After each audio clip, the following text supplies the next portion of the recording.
అందరికీ నమస్కారం. ఈ రోజున సంతోషకరమైన విషయం ఏంటంటే సెప్టెంబర్ 26 నాన్నగారి పుట్టినరోజు, అదే విధంగా కుమారుడు పుట్టినరోజు.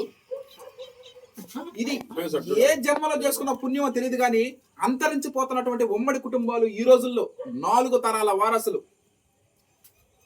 మొదటి పెద్ద తాత, నాన్న, నేను, నా కుమారుడు, 4 తరాల వారసులు ఒకే ఇంట్లో ఒకే ఈ రోజుల్లో జీవనోపాధించడం మామూలు విషయం కాదు. సివిఆర్ మెథడ్ ఫార్మింగ్ చేస్తూ ఇంతమందికి జీవనోపాధి కల్పిస్తూ ముందుకు సాగడం. ఇదిగో తోడబుట్టిన తమ్ముడు, ప్రాణ స్నేహితుడు, అదేవిధంగా అమ్మమ్మ కుడిపోతాం కోట్లూరు సేరన్న, అదేవిధంగా చిన్న తాత వేటగిరి వెంకటేశ్వర్లు, ఓపిక ఉన్నంత కాదు ఊపిరి ఉన్నంత వరకు చేసిన వేటగిరి వెంకటేశ్వర తాత వేటగిరి వెంకటేశ్వర తాత అన్న.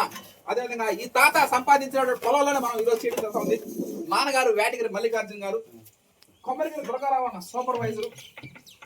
అదేవిధంగా చిన్న విషయం కాదు, ఈ రోజు మనం పంపిస్తున్నామంటే ఎన్నో రాష్ట్రాలకి కొంతకాని గంగాధర్ గారు సపోర్టు. అదే విధంగా ఎప్పుడు చూస్తారు మీరు. అదే విధంగా సుబ్రహ్మణ్యం, చిన్నప్పటి నుంచి కలిసి ఉన్నటువంటి సుబ్రహ్మణ్యం, విధంగా కార్తిక్, కోట్లూరు కార్తిక్. ఈ రోజున ఆటోలలో మనం ఒడ్లు కానీ రైస్ కానీ బ్యాగ్స్ పంపించడం ప్రతి ఒక్కటి చేస్తా ఉంటాడు. ఈ విధంగా ఈ టీం మెంబర్స్ అందరి సపోర్టు, ఈ ఆదరణ ఈ విధంగా సక్సెస్ఫుల్ అయిందని నేను గంటపదంగా చెప్పగలుగుతాను. వీరి యొక్క అంటే టీం మెంబర్స్ అంటే ఉంటారు మామూలుగా ఏదో డబ్బులు ఇచ్చామా పని చేసామా అయిపోయిందని కాకుండా ప్రతి క్షణం ప్రతి నిత్యం 120 రోజుల పంట అయితే 120 రోజులు ఎవరో ఒకరు, వీళ్ళందరిలో కనీసం ఎవరో ఒకరైనా ఉండడం.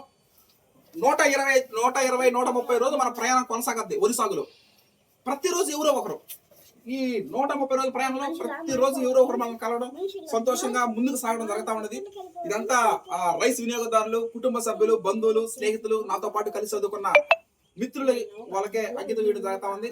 Thank you.